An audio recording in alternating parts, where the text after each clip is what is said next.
ईमान furrows वाक़यात का programme नशर किया जो सब ने पसंद किया। हमारे साथ आज फिर हैं मकसूद अहमद साहब नसीम। उनके पास बहुत सारी बातें हैं। रबुआ को बनते हुए इन्होंने देखा, वहाँ तालीम हासिल की, फिर जर्मनी आए, फिर बहुत सारी किताबों के मुसन्निफ हैं। हम इनसे आज फिर बातें करते हैं। जी अस्सलाम वालेकुम। वालेकुम अस्सलाम वरहमतुल्लाहि वबरकातुहू। आपका बहुत शुक्रिया कि आपने पहले हमें टाइम दिया और आपने ईमान फरोज वाक़यात बताए। हम वहीं से शुरू करते हैं सिलसिला हज़रत मिर्ज़ा बशीर अहमद साहब रज़ी अल्लाह ताला अन्हो के पाकीज़ा घराने से, उनकी बरकत औलाद से। जी बताइएगा। तो उनके जो सबसे बड़े बेटे हैं, उन्होंने खुदा के फजल से इतनी तरक्की की कि मैं आपको क्या बताऊं। सबसे पहले तो उन्होंने कादियान में तालीम हासिल की, ठीक है। उस वक्त हाई स्कूल वहां पर था, लेकिन उसके बाद फिर जो है वो कॉलेज वहां पर उस जमाने में नहीं था, तो कॉलेज उन्होंने लाहौर में अटेंड किया। उनका नाम बता दीजिएगा, गो के पहले बताया लेकिन। मिर्जा मुजफ्फर अहमद साहब, MM साहब के नाम से मशहूर है। ठीक ठीक ठीक। उसके बाद फिर वो CS के इम्तिहान के लिए तैयारी के लिए वो उन्होंने इंग्लैंड में कॉलेज ज्वाइन किया। उस जमाने में हज़रत मिर्जा नासिर अहमद साहब और मिर्जा दाऊद अहमद साहब और ये मिर्जा मुजफ्फर अहमद साहब, ये तीनों इंग्लैंड में इन्होंने पढ़ाई की इकट्ठे, लेकिन मुख्तलिफ कॉलेजों में। तो उसके बाद फिर जब वो वापस आए तो फिर उन्होंने जब इम्तिहान दिया और उसमें आला नंबर में पास हुए, तो सबसे पहले ये जो है वो मियाँ वाली में डिप्टी कमिश्नर बने जी। ये तकसीम हिंद से पहले की बात है। उसके बाद जब तकसीम पाकिस्तान हुई यानी हिंदुस्तान, तो उसके बाद उस वक्त ये सियालकोट में डिप्टी कमिश्नर थे जी। और सियालकोट में जो है उस जमाने की बड़ी मशहूर बात ये है कि वहां से मजदूरों के आज़ाद बनाकर लकड़ी के या लोहे के या इस तरह की चीजें, तो वो तमाम हिंदुस्तान में और बल्कि बैरूनी ममालिक में भी भेजी जाती थी जी। तो वो पूरी ट्रेन जो है वो जो उस जमाने में का जो था, क्या उसको कहते हैं, अपना गवर्नर जनरल, वो जो है इसका मलका एलिजाबेथ का मामू था। अच्छा। तो उसकी बीवी ने जो पूरी ट्रेन जो है वो हुक्म दिया कि वो दिल्ली पहुंचा दी जाए जी। तो इन्होंने कहा कि ये अब पाकिस्तान की मलकियत है और ये पाकिस्तान में रहेगी, और इन्होंने हुक्म दिया कि ये मैं डिप्टी कमिश्नर इस इलाके का, खबरदार कोई गाड़ी के 1 इंच भी हिले, जबरदस्त, ये यही रहेगी, इसका सामान भी पाकिस्तान के लोगों के काम आएगा, क्योंकि हमारे अपने भी जख्मी और शहीद हैं जी। तो ये बड़ी एक जुर्रत का काम था कि गवर्नर जनरल के सामने खड़े हो जाना जी। लेकिन अहमदियों को अल्लाह ताला ने ऐसी जुर्रत अता की है कि ये हर जगह ही खड़े हो जाते हैं खुदा के फजल से। माशाल्लाह, हक बात पर खड़े हो जाते हैं अपना बताने के लिए जी। उसके बाद फिर जो है ये तरक्की करते गए, और फिर ये जो है पंजाब में उस वक्त मलिक अमीर मोहम्मद खान साहब जो है वो गवर्नर हुआ करते थे जी। तो ये उनके काबीना में आ गए और उन्होंने इनको जो है अपना एक सेक्रेटरी बना लिया, लेकिन जो चीफ सेक्रेटरी थे पंजाब के वो इनसे ज्यादा वो थे, क्या उसको कहते हैं, इल्म और तजुर्बा में, ठीक है। तो लेकिन अमीर खान साहब इनको बनाना चाहते थे चीफ सेक्रेटरी। तो इन्होंने कहा कि देखें, उनका रुतबा ज्यादा है, उनका तजुर्बा ज्यादा है, उनकी सर्विस ज्यादा है, मैं कैसे उनकी जगह पर आ जाऊं। तो फिर लेकिन चूंकि वो चाहते थे कि ये बने, तो फिर उन्होंने इनको अपना जो है सेक्रेटरी बना लिया। और उसके बाद फिर जब इनकी जो सदर अयूब खान आए, तो उन्होंने जब देखा कि ऐसा अच्छा आदमी यहाँ पर सेक्रेटरी बना, तो उन्होंने कहा कि तुम इधर जो आ जाओ रावलपिंडी, और उस वक्त इस्लामाबाद अभी बन रहा था, तो तुम आकर यहाँ पर ज्वाइन करो अपने जो है खजाना को। तो फिर वहां पर ये जो है हुकूमत पाकिस्तान में सेक्रेटरी खजाना बने, और इसीलिए जो 1 रुपए के नोटों पर मिर्जा मुजफ्फर अहमद के दस्तखत हैं तो वो उस जमाने के हैं जी। उसके बाद जब उन्होंने इनकी काबिलियत देखी सदर साहब ने, तो फिर इनको तरक्की देकर अपना डिप्टी बना लिया। वो था डिप्टी चेयरमैन कमीशन जो था इसका डेवलपिंग का, उसमें। तो सदर साहब खुद जो थे वो चेयरमैन थे, और ये उनके डिप्टी चेयरमैन थे जी प्लानिंग कमीशन में। ठीक तो ये जो डिप्टी थे प्लानिंग कमीशन में, तो ये इनका जो रुतबा है वो तमाम वज़रा से ऊपर था, जी क्योंकि जी सदर के बाद ये, क्योंकि जितने भी फंडिस्ट हैं जो भी हैं तनख्वाह ये सब कुछ ये इन्हीं के थ्रू हर एक महकमे को जाती थी। जी लेकिन इनका किसी पार्टी से ताल्लुक नहीं था, इसीलिए इनको पसंद किया जाता था। जी तो फिर जब सदर यूब खान साहब भी चले गए और उनके बाद फिर वो याह्या खान साहब आए, वो सदर बने, तो वहां पर भी एक और बड़ा एक ईमान अफरोज वाकया हुआ। जी जी अच्छा, एक बात मैं भूल गया हूँ, वो भी आपको जल्दी से बता दूं कि ये जितने भी डैम बने हैं, तरबेला डैम, मंगला डैम, ये हज़मी मिर्जा मुजफ्फर अहमद साहब की प्लानिंग के साथ बने हुए हैं। ठीक है, उस जमाने में जितने भी बड़े बड़े रेडियो स्टेशन लगे, ढाका में भी 250 किलोवाट का शॉर्टवेव का, और यहाँ रावलपिंडी में भी 250 किलोवाट के स्टेशन, और रावलपिंडी में 2 और ढाका में भी 2, और उसके बाद एक बन रहा था 1000 किलोवाट का मीडियम वेव का स्टेशन ढाका में। ये सब आपकी प्लानिंग थी। जी जी माशाल्लाह। तो और ताकि हमें एक दूसरे की आवाज जो है पाकिस्तान से उधर सुनाई दे, उधर से यहाँ सुनाई दे, इसलिए। ठीक ठीक। वरना उससे कबल हमारे पास सिर्फ 5-5, 10-10 किलोवाट के शॉर्टवेव रेडियो स्टेशन होते थे, या ज्यादा से ज्यादा एक बड़ा स्टेशन होता था, 2 स्टेशन होते थे वहाँ कराची में 50 किलोवाट के, बस यही इतनी हमारी हिम्मत थी। और उसके अलावा आजाद कश्मीर रेडियो के लिए 100 किलोवाट का स्टेशन, और भी कई 100 किलोवाट के स्टेशन जो है वो हस्मिया मुजफ्फर अहमद साहब की, MMM साहब की प्लानिंग थी, और उसके बाद फिर वो यहाँ पर सेट किए गए।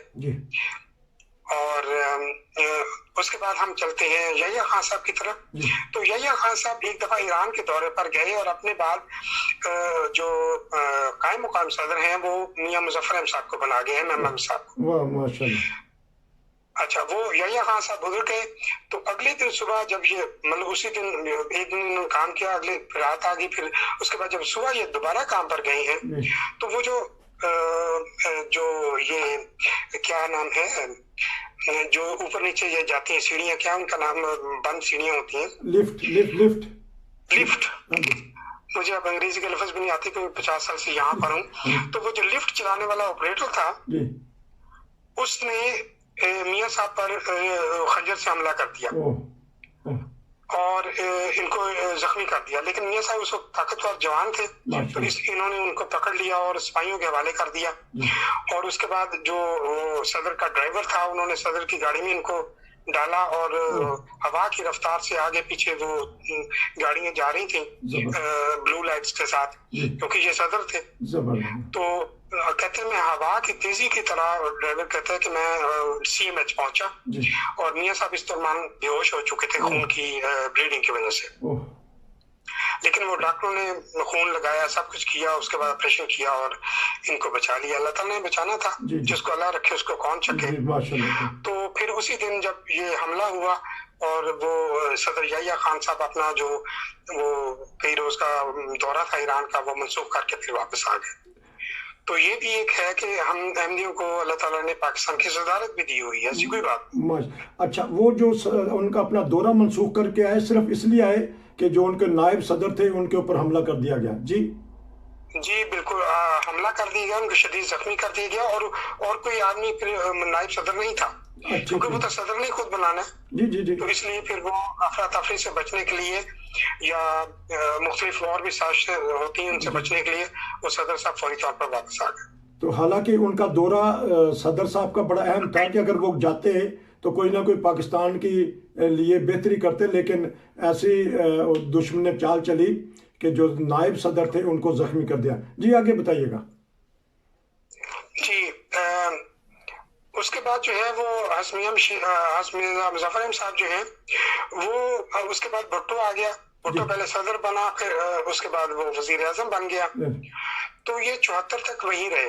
तो उन्होंने, क्योंकि वो चेंज नहीं करना चाहते थे कि इतना मुखलिस आदमी है, इसको हम नहीं हटाएंगे, तो इनको अपने साथ रखा। लेकिन जब ये 74 के वाले वाकयात हुए, मुस्लिम गैर मुस्लिम वाले, तो हस्मिया साहब ने इस्तीफा दे दिया और अमेरिका चले गए। वहां पर UNO को जरूरत थी, और इन्होंने UNO वालों ने इनको साउथ ईस्ट एशिया का जो है डायरेक्टर बनाया फंड्स देने के लिए, कि आप जो है वो तमाम ये कारोबार करते रहे, उन मालिक को अच्छी तरह जानते हैं, तो आपको हम डायरेक्टर बनाते हैं। ठीक।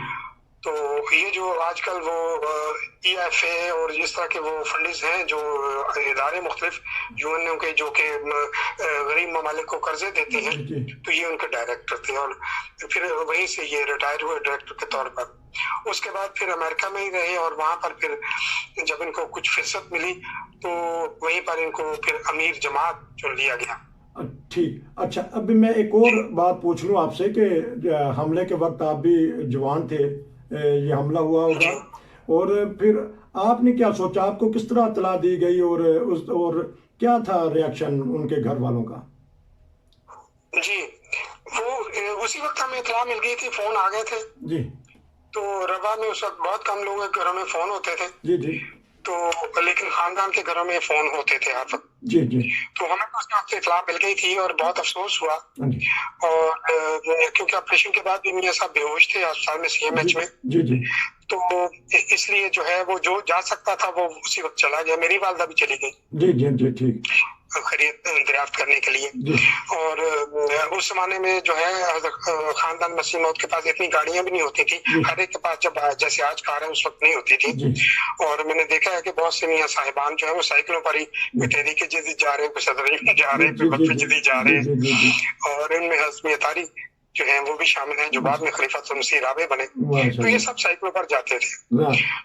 और इनका सबसे दिलचस्प खानदान का वाकया ये है कि हम वो उसको हल्का मसीह मुबारक कहते हैं जहाँ पर खानदान हज़रत मसीह मौद की के बच्चों की के मकानात हैं। जी जी जी। तो वहाँ हम क्रिकेट खेला करते थे। तो हसमिया ताहिर अहमद साहब जो है काम से आकर हमारी क्रिकेट देखा करते थे। फिर हसमिया मंसूर अहमद साहब का मकान भी यही वहीं था कि ये खलीफतुल मसीह खामिस के वाले साहब हैं।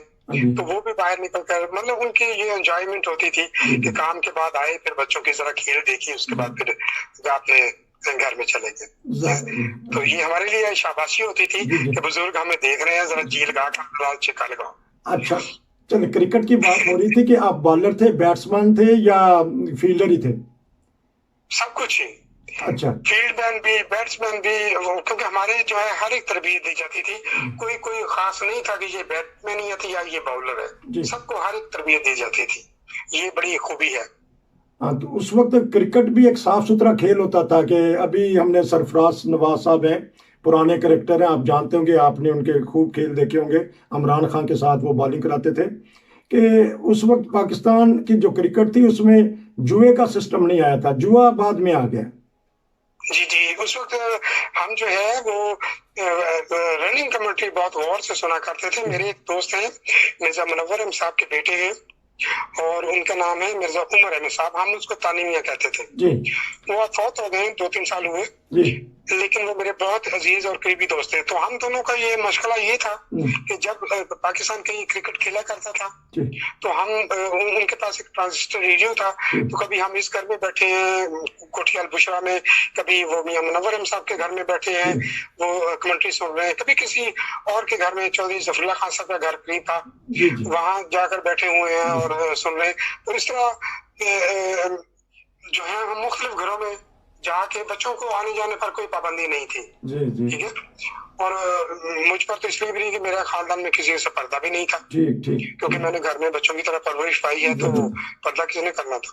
अच्छा, तो इसलिए बल्कि खानदान की जो ख्वातीन है वो बड़ा ख्याल रखती थी कि देखो ये तुम्हारे साथ आए हुए हैं, तो ये खाना हमने यहाँ रखा हुआ है फ्रिज में, और ये जूस बनाकर यहाँ रखा हुआ है, और देखो किसी चीज की कमी नहीं होनी चाहिए।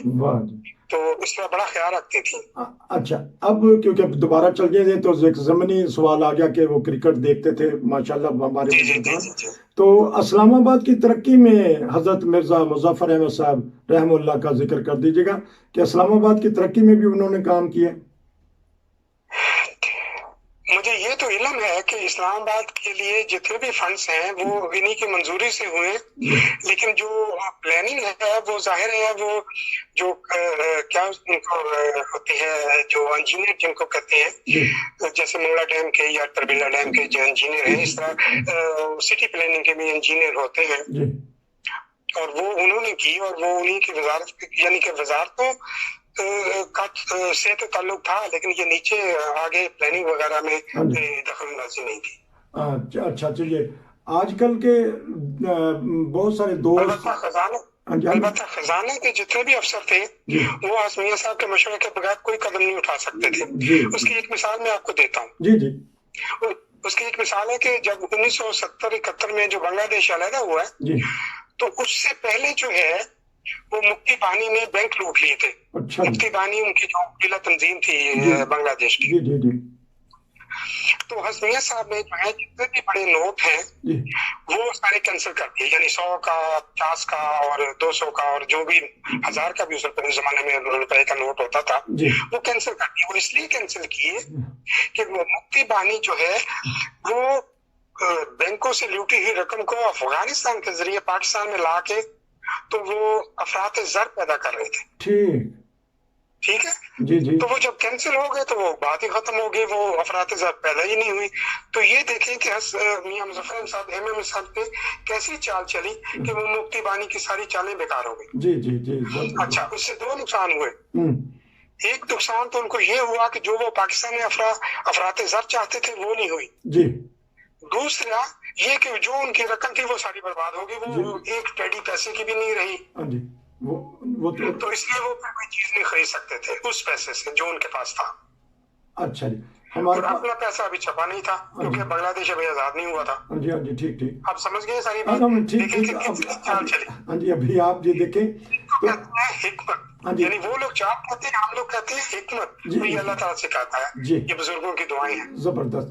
अच्छा, हमारे पास 2-3 मिनट हैं, सिर्फ मैं एक ऐसा सवाल करूंगा कि आजकल के सियासतदान या उलमा कहते हैं कि जमात अहमदिया के अफराद मुल्क के लिए बेहतरी नहीं करते।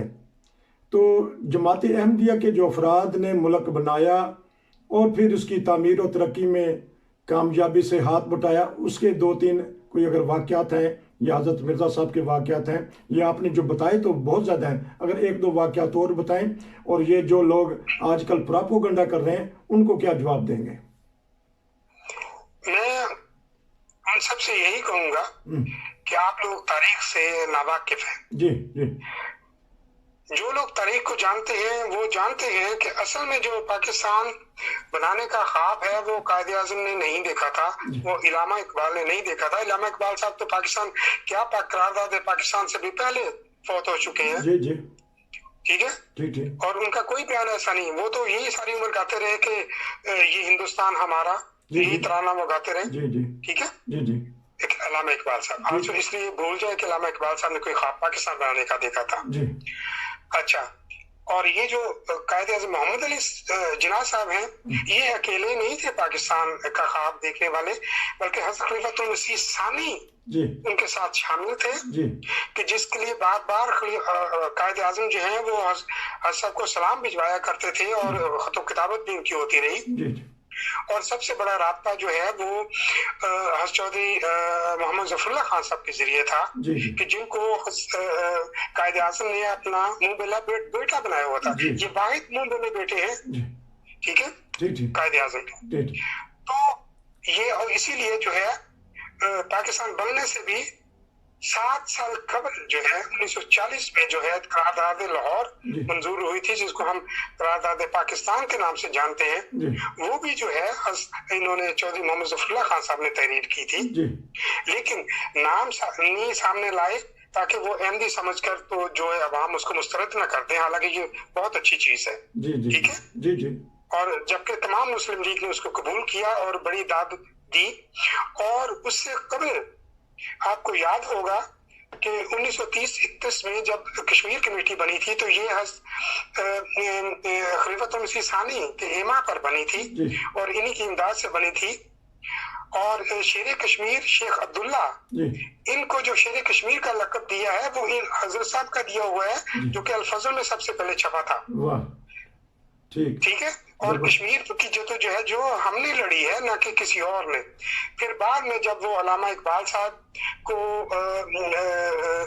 सदर बनाया गया चंद महीने के लिए, तो वो एहरार की हमाकत थी, लेकिन कोशिश ये थी कि अहमदियों को बीच में से निकाल दिया जाए और हम अपनी मनमानी करें। एहरार ने बड़ी गलती की बस खलीफातुल मसीह साहब को बाहर निकाल कर जी अल्लामा इकबाल ने चंद माह के बाद ही वो हथियार डाल दिए और कहा नहीं, मैं ये काम नहीं कर सकता, मैं जो काम करूंगा वो अपनी मर्जी से करूंगा, ना कि किसी के कहने से। ठीक है, तो कश्मीर कमेटी जो है वो फिर हजूर की खिदमत में हाजिर हुई और फिर जो है वो शेख अब्दुल्ला साहब ने खतूत लिखने शुरू किए, बल्कि जेल से भी खतूत लिखे कि मेरी रहाई के लिए कोशिश करें, मेरे वकला के लिए इमदाद और सब कुछ। ये सारी बातें जो है तारीख का हिस्सा है, मैं तफसील में नहीं जाता। जबरदस्त आपने आखिरी बात जो है वो ये तो हमारे अहमदियों का ख्वाब था कि हमें कोई ऐसी हुकूमत मिले जिसमें तमाम मुसलमान ही मुसलमान हो, ताकि हम खुल के अपनी जो है वो तबलीग कर सके और लोगों को समझा सके कि हमारा मजहब और दीन क्या है। वो वही है जो कि 5 अरकान इस्लाम और 5 अरकान ईमान पर कायम है। जबरदस्त, क्योंकि टाइम कह रहा है कि हमारे पास वक्त थोड़ा है, लेकिन जो आपने आखिरी बातें की हैं कि तारीख से इनको सबक हासिल करना चाहिए, तारीख से सीखना चाहिए कि इस मुल्क को बनाने वाले कौन और इसकी तमीर और तरक्की में जमात अहमदिया के अफराद का क्या ताल्लुक है। नाज़रीन, बड़े ही दिलचस्प प्रोग्राम है, ये किस्तवार जारी रहेंगे। नसीर को इस प्रोग्राम से इजाज़त दीजिए। हम उम्मीद करते हैं और वादा करते हैं इंशाअल्लाह हमारे बहुत ही प्यारे साथी हमें मज़ीद बातें बताएंगे। अस्सलामु अलैकुम व रहमतुल्लाह।